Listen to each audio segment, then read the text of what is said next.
wanted to say we're proud and excited to be here. I also like to congratulate Minnesota, UMass, and Northeastern for making it. Here should be a great weekend of hockey. Ethan, what did you learn about your team last weekend, and how will that experience, playing in a bigger building under the bright lights, kind of help you this weekend, do you think? I just learned that we can play with anybody in the country. I think the NCHC is one of the hardest conferences to play in, and obviously there's a lot of good teams that made it to regionals. And I think it just showed that we can play with anybody. We just need to play our game and not really worry about what the other team's doing, and just stick to playing Bronco hockey. Question right here, Joey. Ethan, along those same lines, you talk about Bronco hockey. I mean, how does it help that you have a coach who knows the program, kind of in and out, played there, and that sort of thing? How does that help? It helps a lot. He just knows how it's kind of transformed over the years that he's played and then now coached. And I think he does a good job of getting us on the right page and on the same boat. And he kind of says we're on a train on its tracks, and everything else that's not helping us win, you just knock it off to the side. And I think he's done a great job with that. And so it's same with our leadership group. Question right here, please. Mark Giver, New England Hockey Journal. Ronnie, I've only ever seen you play on television, but one of the things that stands out is the way you shoot the puck. How did you develop that shot? Does it come out? Yeah, that's just something you work your whole life for. I've been shooting pucks since I was a little kid, and it's just something that you stick with and keep working at. Just as in every aspect of your game, it's something you want to improve on, and just continuing to get better every day and continuing to work on it. Marty Jess from the Rink Live. Do you think about the chance kind of to make history here? I know it's one game at a time and all that, but this is pretty rare air for a Broncos program. Do you think about kind of putting your name in some record books here? Yeah, it's something we've talked about a little bit, but obviously our group is just want to take it one game at a time. And I think with that mindset, focusing on the task at hand is going to put us in a good spot to be successful. Any more questions for the student athletes? Yep, right here in the back. Robin Hook, Bronco Radio Network. Ethan, when you talk about Bronco hockey, can you describe what Bronco hockey is? What is Bronco hockey? It's hard-nosed hockey, getting pucks deep and making their team come 200 feet to play in our zone. And usually we like to hang on with the puck down low, and that's what first calls the best defense is when we're playing offense down low. And I think that's pretty much a lot of it, playing hard bodies, hard on pucks and making everything matter is pretty much Bronco hockey. It's real simple and hard-nosed. Any more questions, Brett? Right here.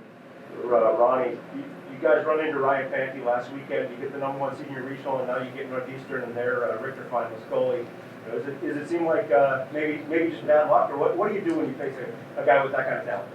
Yeah, obviously there's some tremendous goaltenders in this league, but nothing changes. We're going to stick to our game plan.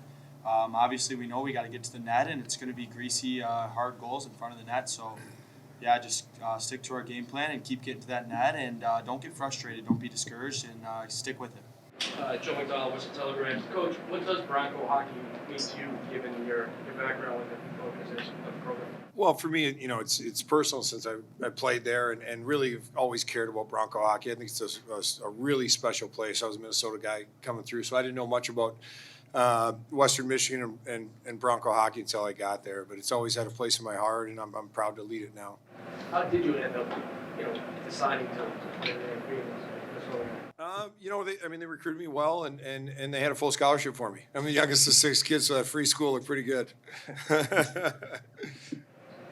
And along those same lines, how important is it for you to kind of pass that tradition on to these players, or have them understand what that tradition is?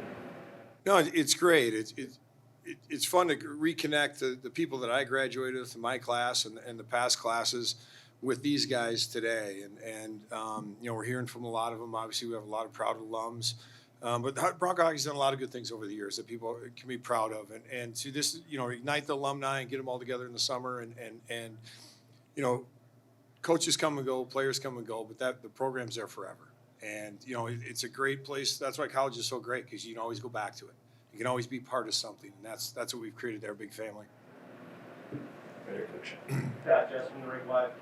Especially in this era of the transfer portal, how much does your experience you had at the start of your college career, affect what you do as a coach and the decisions you make? Well, it's an interesting question. I mean, the transfer portal is an animal I'm not even sure I understand just yet as far as how it's really going to work and operate. We're only 1 year in, but my job as a coach is to make players love being a Bronco.